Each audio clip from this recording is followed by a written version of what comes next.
Assalamualaikum warahmatullahi wabarakatuh. Siliwangi dan Pajajaran. Tidak ada raja yang memerintah di Tatar Sunda yang lebih populer dari Siliwangi. Ketika kita berbicara tentang kerajaan orang-orang Sunda, seketika menyeruak dalam benak banyak orang adalah kerajaan Pajajaran. Dengan rajanya yang bernama Prabu Siliwangi. Siliwangi bukanlah nama diri seorang raja, juga bukan gelar abiseka seorang raja. Siliwangi adalah nama julukan, begitu juga Pajajaran. Pajajaran adalah sebutan bagi dua kerajaan yang sejajar, yang sederajat, yaitu Kerajaan Sunda dan Kerajaan Galuh. Karena kedua kerajaan ini sejajar, maka disebut Pajajaran. Agar tidak salah mengerti, sebaiknya simak terus video ini sampai selesai. Kita akan membahas hubungan Kerajaan Sunda dan Kerajaan Galuh, juga hal ihwal tentang julukan Siliwangi. Bagi teman-teman yang belum subscribe channel ini, dukung channel ini dengan cara subscribe dan like video ini.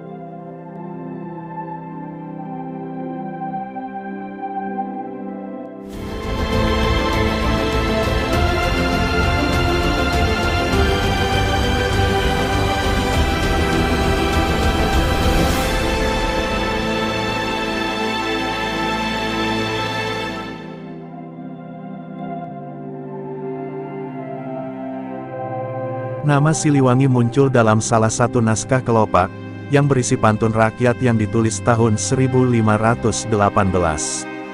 Pada saat naskah itu ditulis, tokoh yang disebut Siliwangi masih hidup. Nama Siliwangi juga muncul dalam naskah kuno yang berjudul Cariosan Prabu Siliwangi.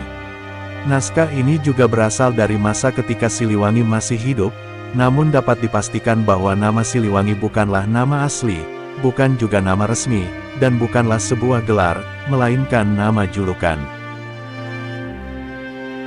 Orang Sunda dan orang Jawa pada masa lalu, tidak akan berani menyebut nama rajanya, maupun juga gelarnya.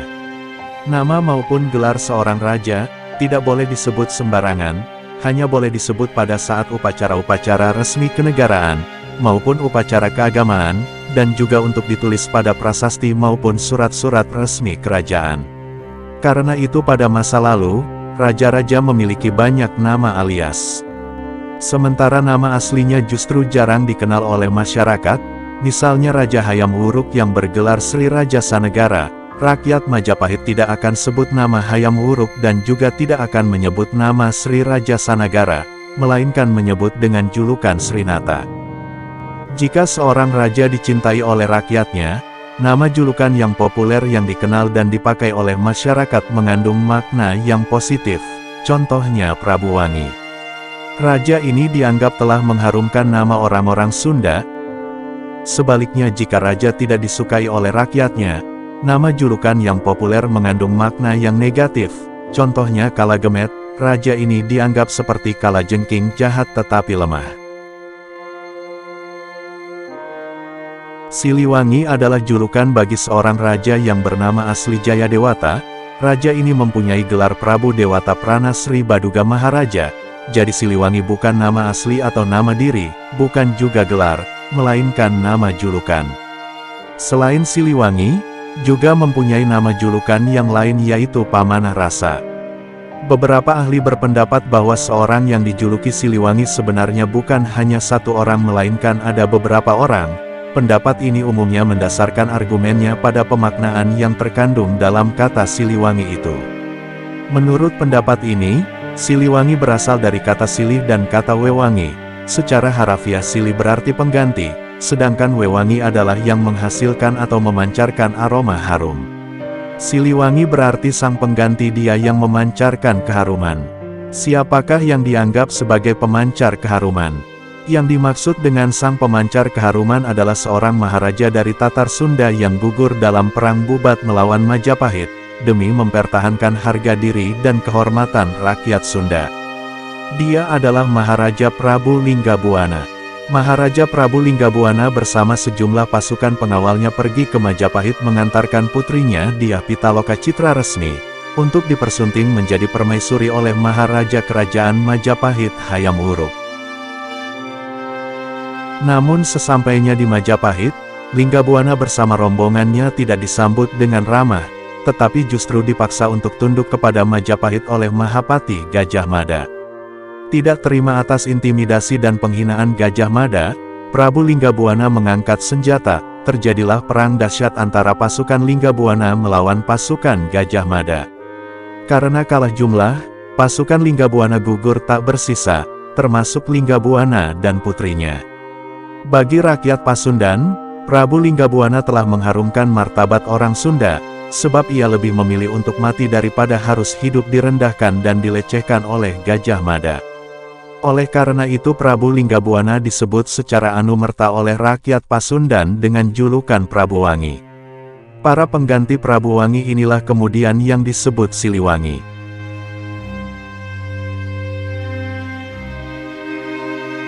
Sekarang kita sudah tahu bahwa yang dimaksud dengan Siliwangi adalah para pengganti Prabuwangi. Sekarang kita akan mencari tahu siapa saja para pengganti Prabuwangi. Prabuwangi yang tidak lain adalah Prabu Linggabuana adalah seorang maharaja. Dari sini kita bisa pastikan bahwa Prabuwangi menguasai lebih dari satu kerajaan. Carita Parahyangan menyebutkan bahwa di Tatar Sunda ada dua kerajaan besar yaitu Kerajaan Sunda dan Kerajaan Galuh. Sebenarnya bukan hanya dua kerajaan itu, di Tatar Sunda juga banyak kerajaan-kerajaan kecil lainnya, tetapi kerajaan-kerajaan itu tunduk pada salah satu dari dua kerajaan tersebut. Kerajaan Sunda dan Kerajaan Galuh dulunya adalah bawahan Kemaharajaan Tarumanegara. Ketika Prabu Linggabuarman yang baru 3 tahun naik tahta kemudian meninggal dunia tahun 669, tahtanya dilanjutkan oleh menantunya yang bernama Tarusbawa. Tarusbawa berasal dari Kerajaan Sunda yang merupakan salah satu kerajaan bawahan Tarumanegara. Setelah naik tahta menggantikan mertuanya di Tarumanegara, Tarusbawa kemudian memindahkan pusat pemerintahannya ke Sundapura. Ureti Kandayun yang masih kerabat Raja-Raja Tarumanegara, ketika itu menjadi raja di Kendan. Kendan adalah kerajaan yang tunduk pada Tarumanegara, sama dengan Kerajaan Sunda, tetapi karena kekuasaan Tarumanegara dipegang oleh Tarusbawa dari Kerajaan Sunda yang sederajat dengan dirinya. Ureti Kandayun kemudian menggalang dukungan dari kerajaan-kerajaan kecil lainnya untuk menentang kekuasaan Tarusbawa. Ureti Kandayun kemudian mendirikan kerajaan baru dengan dukungan raja-raja bawahan yang pro kepadanya, dan yang menentang Tarusbawa. Kerajaan itu diberinya nama Kerajaan Galuh. Tarumanegara kemudian pecah menjadi dua kerajaan yang sejajar, yaitu Kerajaan Sunda dan Kerajaan Galuh, dan mengakhiri riwayat Kerajaan Tarumanegara. Hubungan Sunda dan Galuh panas dingin bergantian sepanjang sejarah, sekali waktu bersitegang, namun sekali waktu bersekutu bahkan bersatu. Bersatunya kedua kerajaan ini dimulai pada era Sanjaya. Sanjaya adalah pewaris tahta Galuh, ayah Sanjaya adalah Bratasenawa, yang biasa juga disebut Sena atau Sana. Sana adalah anak Rahyang Mandi Minyak raja kedua kerajaan Galuh anak Ureti Kandayun. Sana adalah anak hasil hubungan mandi minyak dengan kakak iparnya yang bernama Pohaci Rababu. Pohaci Rababu adalah istri dari kakak sulung mandi minyak yang bernama Sempak Wajah. Sempak Wajah bukanlah nama asli putra sulung Ureti Kandayun.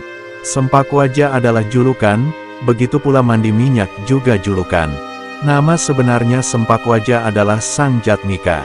Ureti Kandayun mempunyai 3 orang anak, yang sulung bernama Sang Jatnika alias Rahyang Sempak Wajah alias Resi Guru Galunggung. Anak kedua bernama Sang Jantaka alias Rahyang Kebul alias Rahyang Wanayasa alias Resi Guru Denu. Anak ketiga bernama Sang Jalantara alias Rahyang Mandi Minyak. Julukan selalu mengandung sifat atau ciri khas yang menonjol dari seseorang yang menyandang julukan itu. Sempak Wajah misalnya, dia sebenarnya mewarisi tahta ayahnya untuk menjadi Raja Galuh, tetapi dia memilih menjadi seorang Brahmana. Dia memperdalam ilmu agama dan menjalani kehidupan yang suci dengan mengekang hawa nafsu. Meskipun ia mempunyai seorang istri yang amat cantik, setelah ia mendapatkan seorang anak ia tidak lagi menggumulinya. Adik kedua Sempak Wajah pun mengikuti jejaknya memperdalam ilmu agama, dan tidak bersedia melanjutkan tahta ayahnya. Ia dijuluki Rahyang Kebul karena asap dupa persembahannya kepada dewa tidak pernah berhenti. Kebul artinya asap dupa yang membumbung. Rahyang Kebul pun memilih menjalani hidup sebagai pertapa di Denuh dan dijuluki Resi Guru Denuh.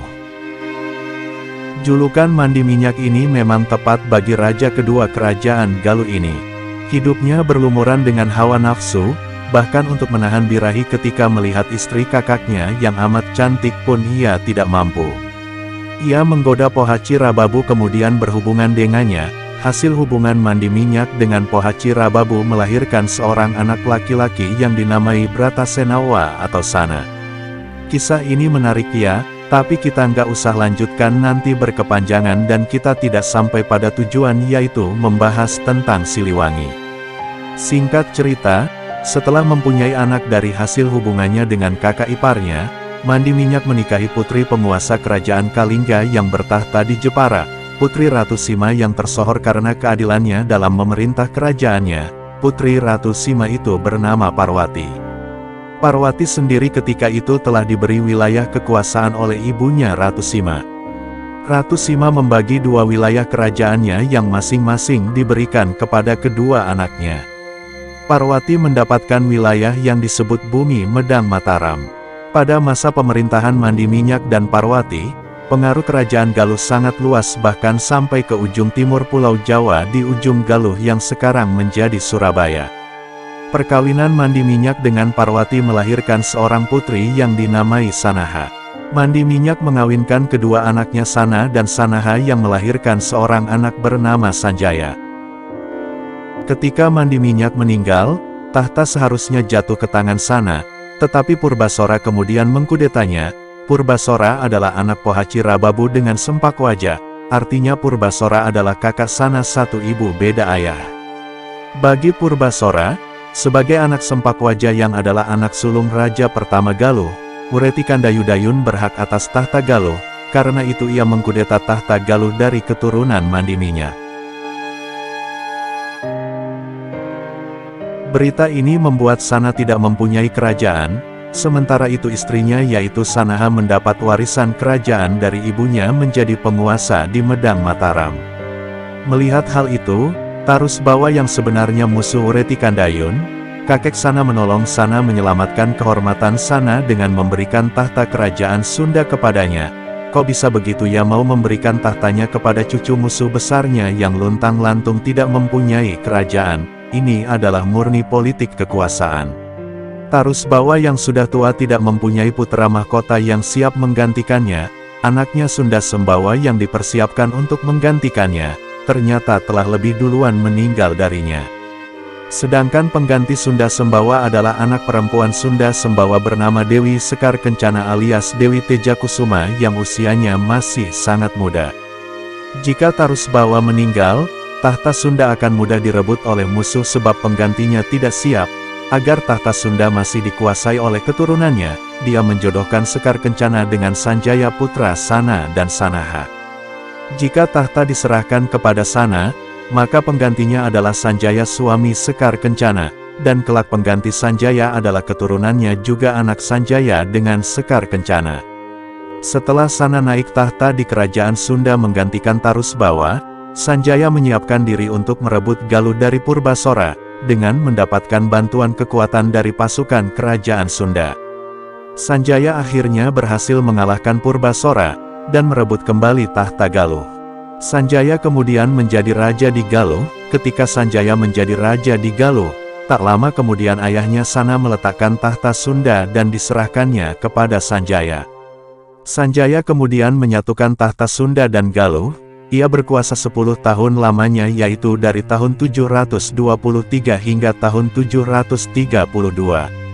Ketika Sanaha ibu Sanjaya meninggal, Sanjaya dinobatkan menjadi raja di Medang Mataram menggantikan ibunya.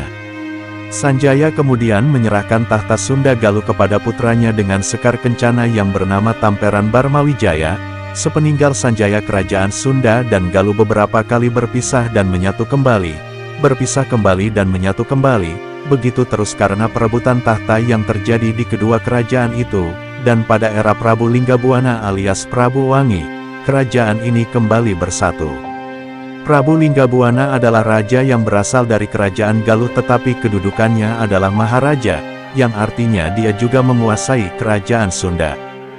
Ia memerintah dari tahun 1340 hingga tahun 1357 Masehi, artinya dari era Sanjaya hingga era Linggabuana jaraknya lebih 500 tahun.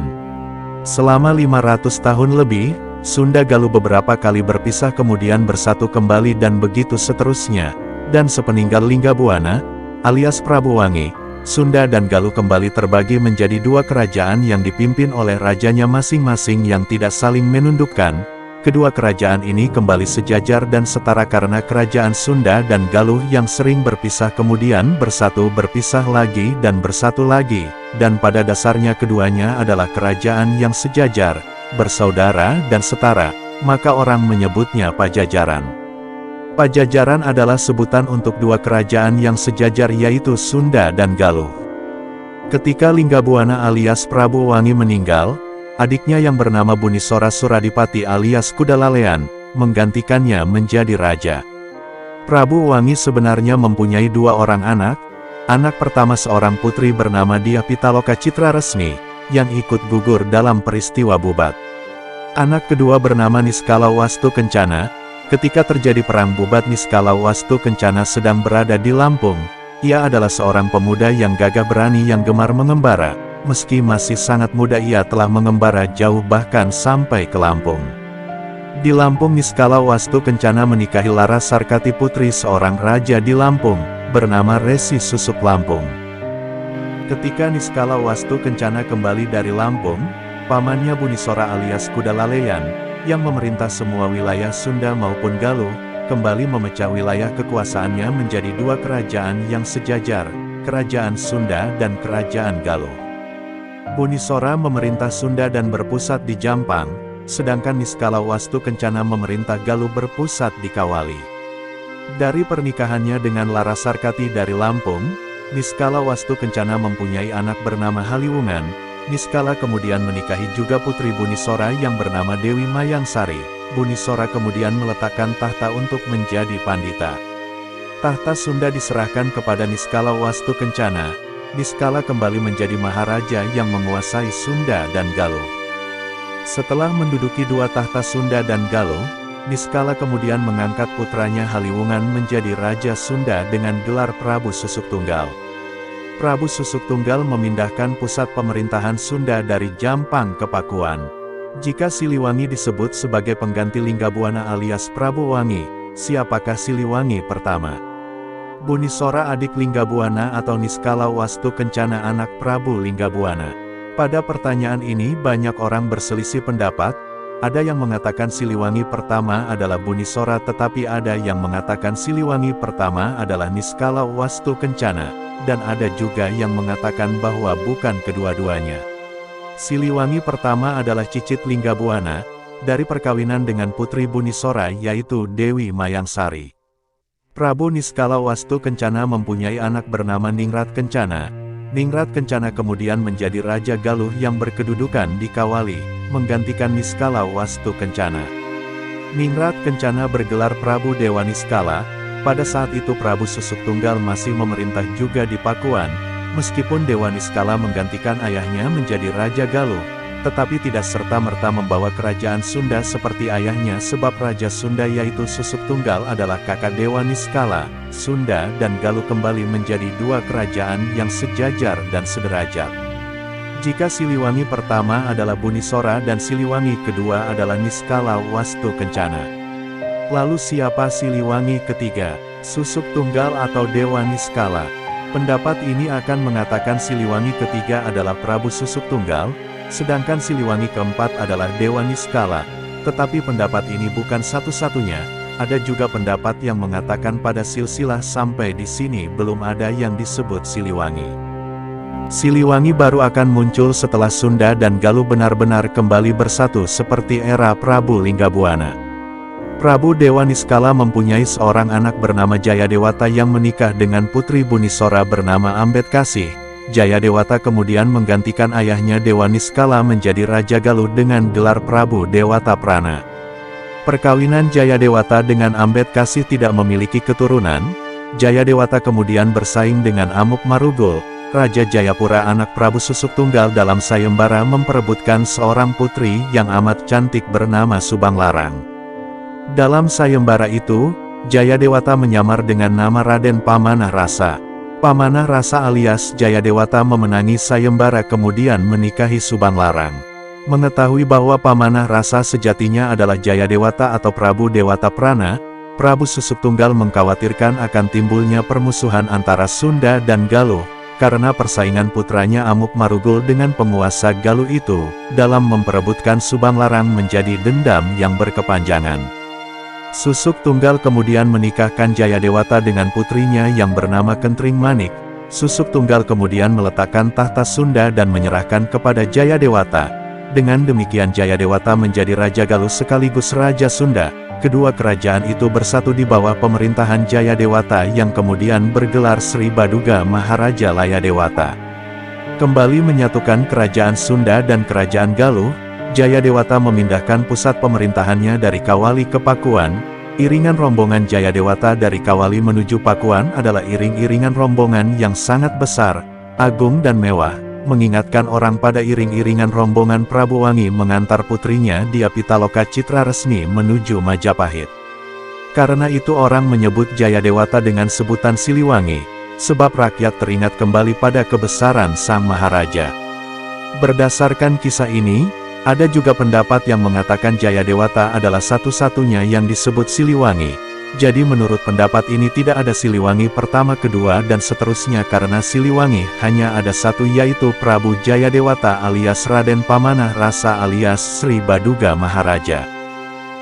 Pemirsa sudah tidak dapat diragukan lagi bahwa Prabu Jayadewata alias Pamanah Rasa alias Sri Baduga Maharaja adalah orang yang disebut dengan Siliwangi. Entah Anda mau mengikuti pendapat yang mengatakan bahwa Jayadewata bukan satu-satunya Siliwangi karena ada beberapa Siliwangi, atau Anda mau mengikut pendapat yang mengatakan bahwa Jayadewata adalah satu-satunya Siliwangi. Terserah mana yang Anda pilih, dan sekarang pun kita tahu bahwa yang disebut dengan Kerajaan Pajajaran itu sesungguhnya adalah dua kerajaan yang sejajar dan sederajat, yaitu Kerajaan Sunda dan Kerajaan Galuh, yang sekali waktu bersatu tetapi sekali waktu berpisah dan sekali waktu bersatu lagi berpisah lagi bersatu lagi, begitu terus. Masih banyak sebenarnya kisah menarik di seputar kisah tentang Siliwangi dan kerajaannya, tetapi karena video ini sudah terlalu panjang admin sudahi dulu sampai di sini. Kita akan bahas kisah tentang Siliwangi, kisah asmaranya, kisah tentang keluarganya dan tentang sejarah kerajaannya pada kesempatan berikutnya. Terima kasih Anda telah menyimak video ini sampai selesai. Mohon maaf jika ada hal-hal yang menyinggung perasaan atau kekurangan maupun kekeliruan. Tuangkan unek-unek Anda pada kolom komentar. Wassalamualaikum warahmatullahi wabarakatuh. Salam budaya, salam sejarah.